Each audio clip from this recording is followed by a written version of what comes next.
Hello dear students, मैं हूं दिनेश यादव और एक बार फिर से आपका स्वागत है आपके अपने यूट्यूब चैनल स्पार्टेंस लर्निंग मीडिया पर। तो प्रीवियस लेक्चर में हम लोगों ने प्रॉपर्टीज ऑफ सॉलिड में इलेक्ट्रिकल प्रॉपर्टीज को पढ़ा, जिसका आज सेकंड पार्ट है, जिसमें हम लोग बैंड थ्योरी के अकॉर्डिंग कंडक्टर, सेमीकंडक्टर, इंसुलेटर को एक्सप्लेन करने वाले हैं। काफ़ी अच्छा टॉपिक है, फिजिक्स में भी ये फिजिक्स में भी रिलेट करेगा आपको, ठीक है। तो यहाँ पे बैंड थ्योरी के बारे में समझते हैं। सबसे पहले होता क्या है कि कोई भी आइसोलेटेड एटम लेते हैं। आइसोलेटेड एटम का मतलब एक अकेला एटम लेते हैं, तो किसी भी एटम के अंदर के दो पोर्शन होते हैं, एक न्यूक्लियस और एक होता है आपका सेल। सेल में इनर सेल भी होती हैं और आउटर मोस्ट सेल भी होती है। आउटर मोस्ट सेल को हम लोग बैलेंस सेल बोलते हैं, जिसमें क्या होता है, बैलेंस इलेक्ट्रॉन प्रेजेंट होते हैं। तो अगर किसी भी एटम को मैं लेके चलूं, मान लो सपोज करो मैं बात कर रहा हूं बैंड थ्योरी की, the energy band theory of solid, the energy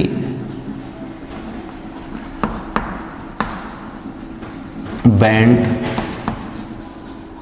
theory of solid, या हम लोग इसको कंडक्शन बैंड थ्योरी भी बोल सकते हैं, ठीक है ना, या केवल आप समझिए बैंड थ्योरी, बैंड थ्योरी। तो कोई भी सॉलिड मटेरियल होता है, कोई भी सॉलिड मटेरियल अगर है, तो सॉलिड मटेरियल, अगर मैं किसी सॉलिड की बात करता हूं तो सॉलिड क्या कहता था अपने आप को, जब मैं सॉलिड पढ़ाया था आपको, तो सॉलिड स्टेट में हमने क्या बताया था कि सॉलिड एक मैटर की स्टेट होती है। तो it is the state of matter in which the constituent particles are closely packed and held together by the intermolecular force of attraction.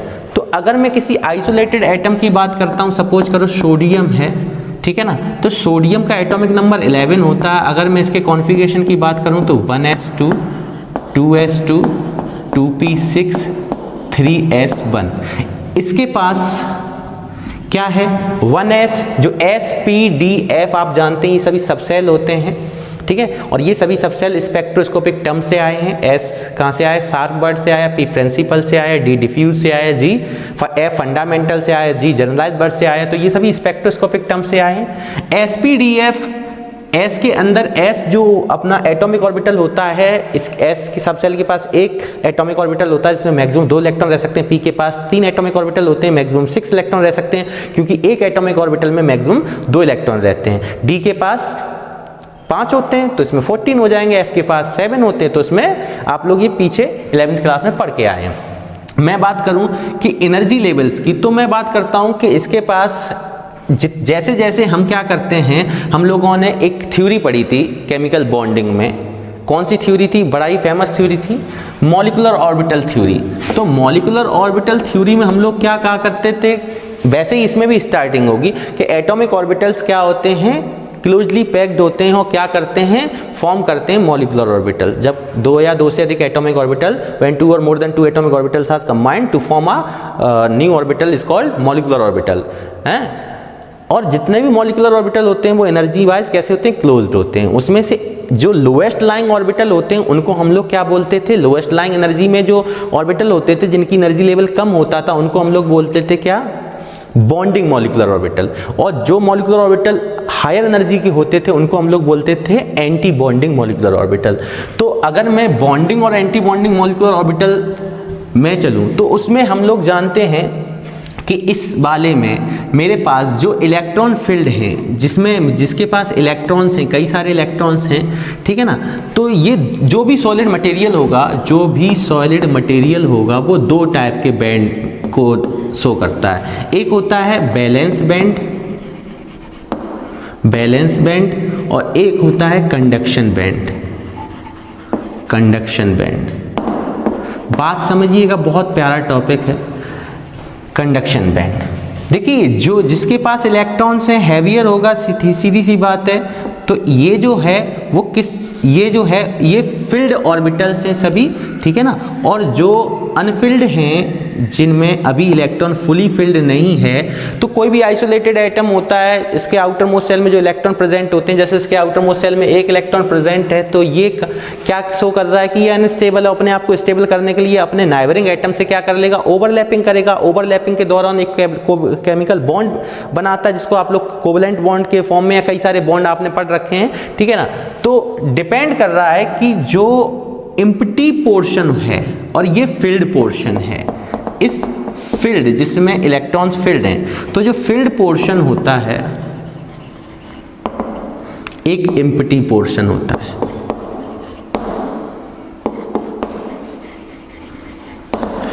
अब हमें पता है एटॉमिक और मॉलिक्यूलर ऑर्बिटल थ्योरी जब पढ़ते थे, तो मॉलिक्यूलर ऑर्बिटल थ्योरी में हम लोग क्या देखा करते थे, जब इलेक्ट्रॉन की फिलिंग की थी तो अबव प्रिंसिपल के अकॉर्डिंग हम लोग क्या बोला करते थे कि electrons are filled in the orbital in the increasing order of their energy.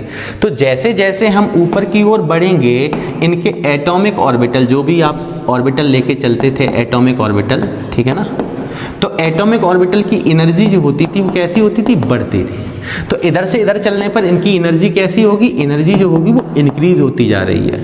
ये हमारे बॉन्डिंग मॉलिक्यूलर ऑर्बिटल होते थे और ये हमारे एंटी बॉन्डिंग मॉलिक्यूलर ऑर्बिटल होते थे, ठीक है। और ये एटॉमिक ऑर्बिटल है। जब एटॉमिक ऑर्बिटल, पहली बात तो ये है कि जो मॉलिक्यूलर ऑर्बिटल थ्योरी होती है ये किस पर बेस्ड होती थी, this theory is based on the atomic orbital, this theory is based on the, किस पर बेस्ड होती थी बताइए, जो मॉलिक्यूलर ऑर्बिटल थ्योरी होती है वो किस पर बेस्ड होती है,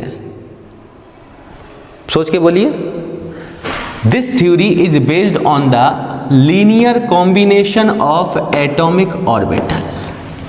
जब एटॉमिक ऑर्बिटल आपस में क्या करते हैं, कंबाइन होते हैं, तो एक नया ऑर्बिटल बनता है जिसको हम लोग मॉलिक्यूलर ऑर्बिटल बोलते हैं, ठीक है ना। तो यहाँ पे मेरे पास दो पोर्शन दिखाई दे रहे हैं, एक है एम्प्टी पोर्शन, एक है फिल्ड पोर्शन, बात समझिए, ठीक है ना। तो यहाँ पे जो ऑर्बिटल फुली फिल्ड होते हैं वो किस टाइप के बैंड को क्रिएट करते हैं, यहाँ पे दो बैंड आपने सामने देख रखे हैं, एक बैलेंस बैंड है, एक कंडक्शन बैंड है। तो जो फुली फिल्ड पोर्शन होता है ये बैलेंस बैंड को रिप्रेजेंट करता है, जबकि जो एम्प्टी पोर्शन होता है ये कंडक्शन बैंड को रिप्रेजेंट करता है, ठीक है ना। एम्प्टी पोर्शन की वजह से क्रिएट क्या हुआ, कंडक्शन बैंड। और जो इनके बीच की ये जो गैपिंग होती है, ये जो गैपिंग होती है, ठीक है ना, ये जो गैपिंग दिखाई दे रही है आपको, इस गैपिंग को हम लोग बोलते हैं फॉरबिडन जोन। क्या बोलते हैं, फॉरबिडन जोन। काफ़ी अच्छी थ्योरी है वैसे, ये कैसी है, थ्योरेटिकल पोर्शन है, इसका कोई एक्सपेरिमेंटल प्रूफ नहीं है, ठीक है, बट ये कंडक्टर, सेमीकंडक्टर और इंसुलेटर को काफ़ी अच्छे वे से एक्सप्लेन करती है। कैसे, जो अपने पास एक कंडक्शन बैंड होता है और एक क्या होता है, बैलेंस बैंड। अगर कंडक्शन बैंड और बैलेंस बैंड दोनों की, ये क्या है मेरा कंडक्शन बैंड, ये क्या है मेरा बैलेंस बैंड, बात को समझना। और ये मेरा क्या है, फॉरबिडन जोन, फॉरबिडन जोन। तो जो फॉरबिडन जोन बोल दो या एनर्जी गैप भी बोल सकते हैं, एनर्जी गैप, इसको क्या बोलते हैं, एनर्जी गैप, एनर्जी गैप। अगर एनर्जी गैप पे डिपेंड करता है कि ये कंडक्टर है, इंसुलेटर है, सेमीकंडक्टर है। अगर मैं यहाँ पे कंडक्शन बैंड और बैलेंस बैंड दोनों में जो एनर्जी गैपिंग है वो काफ़ी कम है, अगर वेरी स्मॉल है, वेरी स्मॉल, अप्रॉक्सीमेट मैं कह सकता हूँ 1 इलेक्ट्रॉन वोल्ट के है। क्योंकि मैं यहाँ पे अगर ज़्यादातर अपने को सिलिकॉन का एग्जांपल लेके चले थे हम लोग, तो सिलिकॉन का जो सिलिकॉन की जो एनर्जी होती है वो अप्रॉक्सीमेट कितना होता है, 1.1 इलेक्ट्रॉन वोल्ट की होती है। और ये जो 1 इलेक्ट्रॉन वोल्ट में कितने जूल होते हैं, 1.602 इंटू 10⁻⁻19 जूल होते हैं। ये सब आप पढ़ के आ चुके हैं। यहाँ पे देखें, बैलेंस बैंड और कंडक्शन बैंड अगर ये काफ़ी क्लोजली हैं, क्लोजली पैक्ड हैं, इस तरीके से, इस तरीके से, ठीक है ना, इस तरीके से आपको दिख रहे हैं, तो अगर ये काफ़ी क्लोजली पैक्ड हैं एक दूसरे से, ये एनर्जी, ये अपना बैलेंस बैंड है, ठीक है, ये एम्प्टी स्पेस कंडक्शन बैंड है। अगर यहाँ पे फॉरबिडन जोन जो है वो इसकी जो विड्थ है वो 0 है, तो ये क्या होगा, यहाँ पे जो बैलेंस बैंड में प्रेजेंट इलेक्ट्रॉन होंगे, जो उसके बैलेंस सेल में इलेक्ट्रॉन प्रेजेंट है, वो इजीली क्या करेगा, यहाँ पे मूव कर सकता है, इजीली क्या कर लेगा, मूव कर लेगा, जिस वजह से वहाँ पे क्या होगी, क्रिएट हो जाएगी कंडक्टिविटी। इलेक्ट्रिकल कंडक्टिविटी अगर क्रिएट करनी है तो बैलेंस बैंड में इसकी बैलेंस सेल में जो प्रेजेंट इलेक्ट्रॉन है वो क्या करेगा, इजीली, क्योंकि ये कैसे हैं, क्लोजली पैक्ड है। अब ये क्लोजली, इनकी जो फॉरबिडन जोन है उसकी जो विड्थ है वो 0 है, मतलब कि बिल्कुल नगण्य है। इसका मतलब ये इजीली क्या कर सकते हैं, मूव करा सकते हैं इलेक्ट्रॉन्स को, जैसे मेटल्स में होता है। तो यहाँ पे ये कंडक्टर को शो करेगा, कंडक्टर। अगर मैं बात करता हूं इसी में कि ये एनर्जी गैप जो है वो कैसा है, वेरी स्मॉल। मतलब क्या है कि अगर मैं थोड़ी सी एनर्जी प्रोवाइड करा दूं तो बैलेंस सेल में प्रेजेंट इलेक्ट्रॉन में भी कंडक्शन बैंड में पहुंच सकता है और नहीं भी पहुंच सकता है। अगर मैंने एनर्जी प्रोवाइड कराई तो पहुंचेगा, मतलब कि कंडक्टर, और अगर मैंने एनर्जी प्रोवाइड नहीं कराई तो नहीं पहुंचेगा, मतलब इंसुलेटर। तो इसका मतलब ये दोनों तरीके से बिहेव कर रहा है, मतलब इसकी जो कंडक्टिविटी रेंज है वो कंडक्टर और इंसुलेटर के बीच में लाई करेगी। इसका मतलब क्या है, यहाँ पे एनर्जी जो फॉरबिडन जोन है वो बहुत ही कम है, एनर्जी गैप काफ़ी कम है, तो यहाँ से इलेक्ट्रॉन पहुँचाया जा सकता है अगर इसको एनर्जी प्रोवाइड कराई जाए तो इस चीज़ को हम लोग इस तरीके के से ये किसको रिप्रेजेंट करेगा, सेमीकंडक्टर को। और अगर मैं बात करता हूं कि इनकी एनर्जी जो लेवल है, गैपिंग जो है वो काफ़ी ज़्यादा है। अगर मैं बात करता हूं ये काफ़ी ज़्यादा है, बैलेंस बैंड और इसके बीच की जो एनर्जी गैपिंग है ये ज़्यादा है, लार्ज है। अगर ये लार्ज है तो इसका मतलब किसी भी हालत में कोई भी इलेक्ट्रॉन हम यहाँ पे कंडक्शन बैंड में नहीं पहुँचाया जा सकता है। तो यहाँ से जब इलेक्ट्रॉन यहाँ नहीं पहुँचाया जा सकता है तो इसका मतलब क्या है, यहाँ पे कंडक्टिविटी, यहाँ पे इलेक्ट्रिकल कंडक्टिविटी जनरेट नहीं होगी। तो यहाँ पे कंडक्टर में क्या होता है, फॉरबिडन जोन की विड्थ 0 होती है, ये काफ़ी क्लोजली पैक्ड होते हैं, इसलिए यहाँ पे इजीली इलेक्ट्रॉन मूव कर सकता है, फ्रीली मूव कर लेता है। यहाँ पे सेमीकंडक्टर के दौरान बैलेंस बैंड और कंडक्शन बैंड की जो विड्थ होती है वो काफ़ी स्मॉल होती है, जिसमें हमें एनर्जी देने के दौरान अगर मैं किसी भी इलेक्ट्रॉन को एनर्जी प्रोवाइड करा दूँ तो वो कंडक्शन बैंड में पहुँच सकता है। इसका मतलब उस जगह वो सेमीकंडक्टर का वर्क करता है। और अगर मैं बात करूं इंसुलेटर की, तो इंसुलेटर में इनके बीच की जो गैपिंग होती है वो काफी ज्यादा होती है, इतनी ज्यादा होती है कि यहां से इलेक्ट्रॉन बैलेंस बैंड से कंडक्शन बैंड में नहीं पहुंच सकता है, जिसकी वजह से वो फ्रीली मूव नहीं करेगा, तो वहां पे इलेक्ट्रिकल कंडक्टिविटी जनरेट नहीं होगी, मतलब इलेक्ट्रिक करंट नहीं पहुंचेगा। तो इंसुलेटर, सेमीकंडक्टर और कंडक्टर। बात आई बोर्ड में हमसे क्या क्या पूछा जा सकता है, हमें वहां पे लिख के आना है। तो अब मैं शुरुआत से कैसे आपको थ्योरी लिखनी है, क्या क्या पॉइंट उसमें आने चाहिए वो मैं समझा रहा हूं। एक बार आप रफली, ये केवल आपको समझाने के लिए, ठीक है, इसका कोई वो नहीं, आप केवल समझिए और इसको जहाँ, अब मैं पर्टिकुलर नोट्स की तरीके से आपको बताऊंगा किस तरीके से हमें लिखना है, ठीक है ना। तो मैं रफ कर रहा हूँ, स्क्रीनशॉट ले लें एक बार।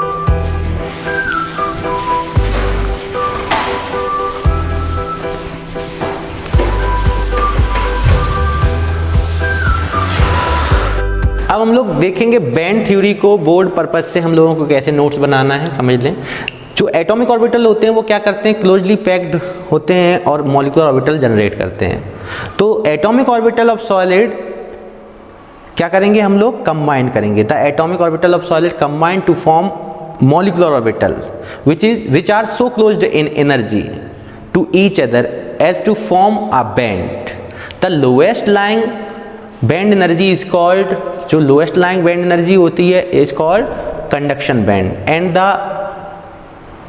Outer field band is called valence band. मतलब क्या है कि इसको हम लोगों ने थोड़ा अच्छे से बेस समझना हो। कंडक्शन बैंड को अगर समझना है तो क्या बोलेंगे, the empty portion of the band, the empty portion of the band is called conduction band, the filling portion of the band is called valence band. And band energy gap क्या होती है, the difference between the band energy of conduction band and valence band. क्या मतलब है, ये filling portion दिखाई दे रहा है आपको, ये एनर्जी लेवल्स हैं, ये सभी एनर्जी लेवल्स हैं। जो एनर्जी लेवल्स का ये फिलिंग पोर्शन है that is called valence band empty portion that is called conduction band. और इन दोनों बैंड एनर्जी, कंडक्शन बैंड और बैलेंस बैंड की बैंड एनर्जी की जो गैपिंग होती है, बैंड एनर्जी गैप, उसको हम लोग फॉरबिडन जोन भी बोलते हैं। क्या बोलते हैं? Forbidden zone. तो फिर से ध्यान दें, the atomic orbital of solids combine to form molecular orbital which are so closed in energy to each other as to form band. The lowest lying band that means empty portion of the band. ठीक है, क्या कहलाता है? Conduction band. Filling portion of the band is called, ठीक है। तो ये ध्यान रखना। और ये जो गैपिंग होती है एनर्जी लेवल्स की, जो एनर्जी गैपिंग होती है, बैंड एनर्जी गैप, जिसको हम लोग क्या बोलते हैं? Forbidden zone. इसी के बेस पर हम लोग कंडक्टर, इंसुलेटर और सेमीकंडक्टर को एक्सप्लेन करेंगे। ठीक है, आप स्क्रीनशॉट ले लें डेफिनेशंस की। चलिए ठीक है,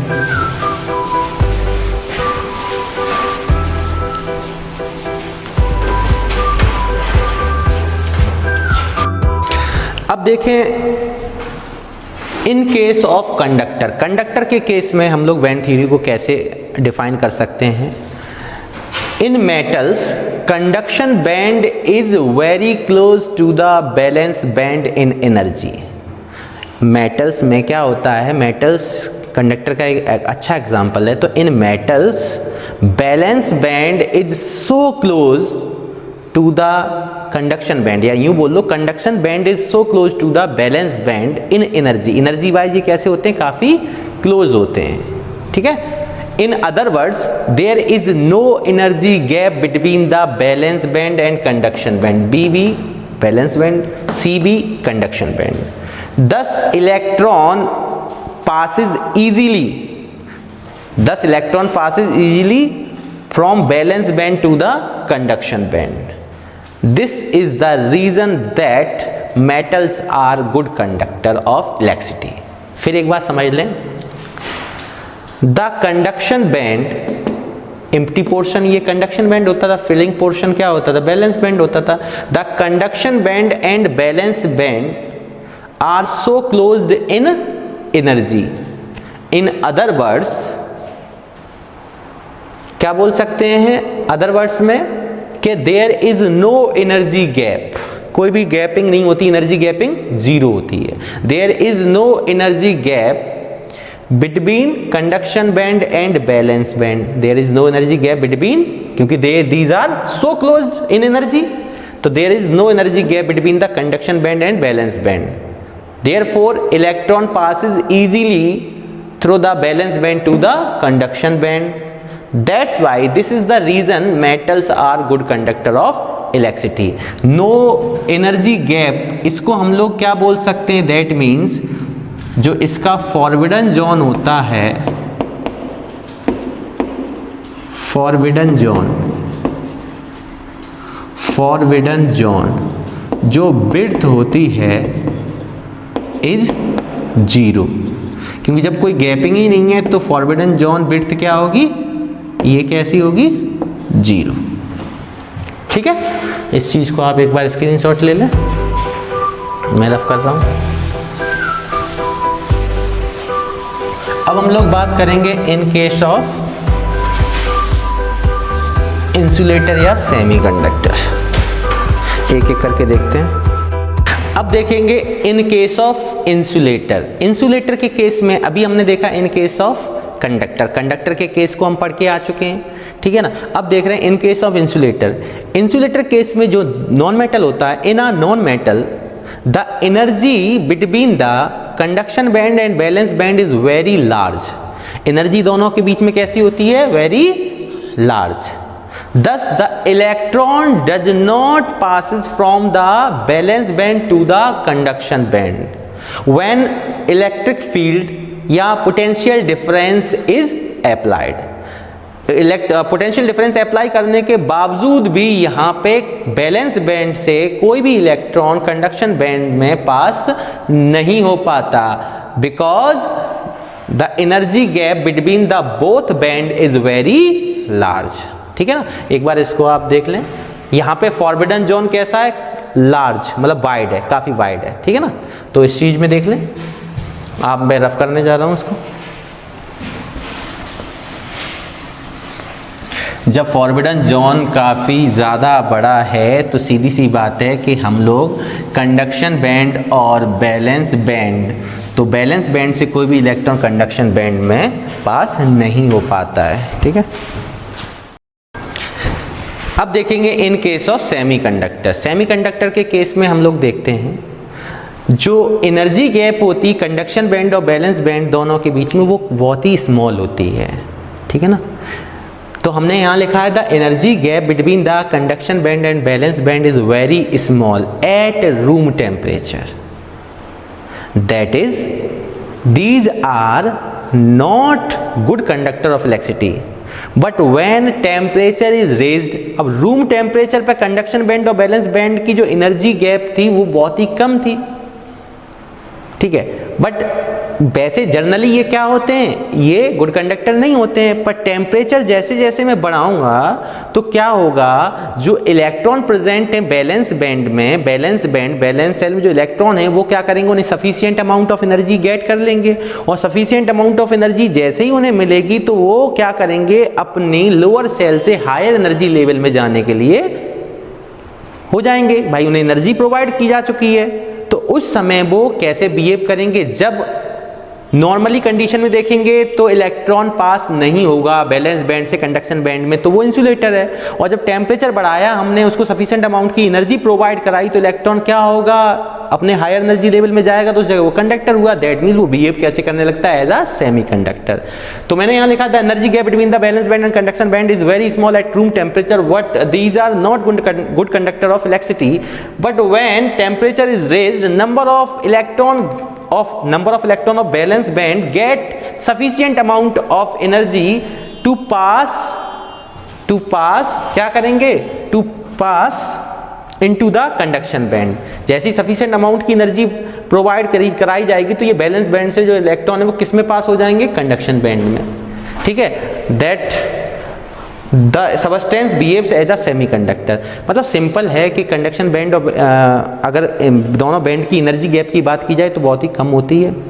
जनरली ये इंसुलेटर होते हैं, पर टेम्परेचर बढ़ाने पर क्या होता है, जो नंबर ऑफ इलेक्ट्रॉन्स होते हैं उनको sufficient amount of energy provide हो जाती है। इस वजह से ये क्या करते हैं, इलेक्ट्रॉन जब सफिशिएंट अमाउंट ऑफ एनर्जी प्राप्त करते हैं तो हाई एनर्जी लेवल में जाते हैं, मतलब बैलेंस बैंड से कंडक्शन बैंड में जाने लायक हो जाते हैं। तो इस तरीके से ये इलेक्ट्रिकल कंडक्टरी कंडक्ट कर लेते हैं। ठीक है, आज हमने तो एक बार जल्दी से तीनों को देखते हैं। मैं अगर बात करूं कंडक्टर की, तो कंडक्टर में हम लोग क्या करते थे कि फॉरबिडन जोन जो होता था वो उसकी विड्थ जो होती थी वो 0 होती थी। That means the energy gap between the conduction band and valence band is 0। In insulator के केस में क्या बोलते थे, the energy gap between the valence band and conduction band is very large. और सेमीकंडक्टर केस में क्या बोलते हैं, the energy gap between the conduction band and valence band is very small. बात समझ में आ रही है? ठीक है, इसका स्क्रीनशॉट ले लें आप एक बार। चलिए अब भाई जो मेटल के केस में अगर दोनों जोन जो होते हैं कंडक्शन बैंड और बैलेंस बैंड, वहाँ पे क्या होता है, आसानी से इलेक्ट्रॉन पास हो जाता कंडक्शन बैंड से बैलेंस बैंड में। और इन केस ऑफ नॉन मेटल क्या होता था, मतलब कि इंसुलेटर केस में बैलेंस बैंड और कंडक्शन बैंड की जो एनर्जी होती है वो कैसी होती है, इंसुलेटर केस में काफ़ी वाइड होते हैं फॉरबिडन जोन, तो वहाँ पे इलेक्ट्रॉन इजीली इलेक्ट्रॉन पास हो ही नहीं पाता है। दैट मीन्स वहाँ पे उनकी एनर्जी अप्रॉक्सीमेट ग्रेटर देन होती है, ग्रेटर देन और इक्वल 5 इलेक्ट्रॉन वोल्ट। और एक इलेक्ट्रॉन वोल्ट मैंने बताया 1.602 इंटू 10⁻19 जूल एनर्जी रखता है। ठीक है, जबकि इंसुलेटर के सेमीकंडक्टर केस में इसका फॉरबिडन जोन जो होता है वो अप्रॉक्सीमेट कितनी एनर्जी रखता है, समथिंग एनर्जी गैपिंग जो होती है वो अगर सिलिकॉन का केस देखें तो 1.1 इलेक्ट्रॉन वोल्ट होता है, तो अप्रॉक्सीमेट बोल सकते हैं कि लेस देन 3 इलेक्ट्रॉन वोल्ट, और इलेक्ट्रॉन वोल्ट को हम जूल में कन्वर्ट कर सकते हैं। ठीक है ना, तो इसको आपने नोट किया। अब दो छोटी छोटी बातें और देख लेते हैं जो बीच में रह ना जाएं। सुपर कंडक्टिविटी की डेफिनेशन और ट्रांजिशन टेम्परेचर की डेफिनेशन कम पूछा गया है पर फिर भी देखते हैं, ठीक है ना। सुपर कंडक्टिविटी क्या होता है, जो मेटल है उसकी जो इलेक्ट्रिकल रेजिस्टेंस होता है वो किस पे पाया गया कि वो डिपेंड करता है टेम्परेचर पर, और जैसे जैसे टेम्परेचर को डिक्रीज किया जाता है उसकी जो इलेक्ट्रिकल रेजिस्टेंस की वैल्यू होती है वो डिक्रीज हो जाती है और नियर अबाउट क्या हो जाता है, ऑलमोस्ट जीरो हो जाता है, मतलब बोल सकते हैं नियर अबाउट एब्सोल्यूट जीरो के हो जाता है। और इस टाइप के मटेरियल को हम लोग जो this type of material state is said to be a superconductivity. मतलब क्या बोल सकते हैं, the electrical resistance of metal is found to depends on the temperature and the electrical resistance decrease in temperature and becomes near about absolute zero. The materials in this state is said to be a superconductivity। ठीक है ना। दो super conductivity की phenomena थी, उसको सबसे पहले जो डिस्कवर किया गया था वो 1923 में कैमरलिंग ऑनर नाम के एक साइंटिस्ट थे। The phenomena of the super conductivity was first discover by the Kamerlingh Onnes in 1923। और ये सबसे पहले मरकरी के केस में देखा गया था जो कि 40 केल्विन टेम्परेचर पे सुपर कंडक्टिंग के रूप में बिहेव कर रहा था। तो when he found that mercury become superconducting at 40 kelvin temperature. Transition temperature क्या होता है, the temperature at which a substance start behaving as a superconductor. ऐसा टेम्परेचर जिस पर कोई भी मेटल या मटेरियल या सबस्टेंस किस तरीके से बिहेव करना स्टार्ट कर दे, सुपर कंडक्टर के रूप में। तो सुपर कंडक्टिविटी आप समझे क्या होता है, एक बार जल्दी बताइए। सुपर कंडक्टिविटी क्या होती है आपकी, जो सुपर कंडक्टिविटी होती है उसमें मेटल का जो इलेक्ट्रिकल रेजिस्टेंस होता है वो क्या होता है, किस पे डिपेंड करता है, टेम्परेचर पर। The electrical resistance of the metal is found to depends on the temperature and when the temperature is decreases then the electrical resistance is also decreases, ठीक है, and becomes almost near about absolute zero. This type of material is said to be, this type of state is said to be superconductivity, and the phenomena of the superconductivity was first discovered by the Kämmerling honor in 1923, and when he was found that mercury becomes superconducting at 40 Kelvin temperature. Transition temperature क्या होता है, the temperature at which the any substance start behaving as a superconductor. छोटी छोटी definitions हैं, ठीक है। आज के इस 13 लेक्चर जो है अपना, उसमें हम लोगों ने देखिए अभी इलेक्ट्रिकल प्रॉपर्टीज पढ़ी थी जो कि आज कंप्लीट हुई हैं, ठीक है ना। इस वीडियो लेक्चर में हम लोग कंप्लीट कर चुके हैं। अब हमारे पास मैग्नेटिक प्रॉपर्टी स्टार्ट होंगी हमारी, और हम लोग काफ़ी नज़दीक है चैप्टर के एंड पे। उसके बाद हम लोग एनसीईआरटी के क्वेश्चंस एक्सरसाइज के 1 बाय 1 एक एक क्वेश्चन को अटेम्प्ट करेंगे, ठीक है। और घर पे नोट्स बनाते रहिए और मन से पढ़ते रहिए, ठीक है। काफ़ी कम दिन मिलेंगे हमें रेगुलर क्लास के लिए, ठीक है ना। तो इसी के साथ जय हिंद, जय भारत, थैंक यू।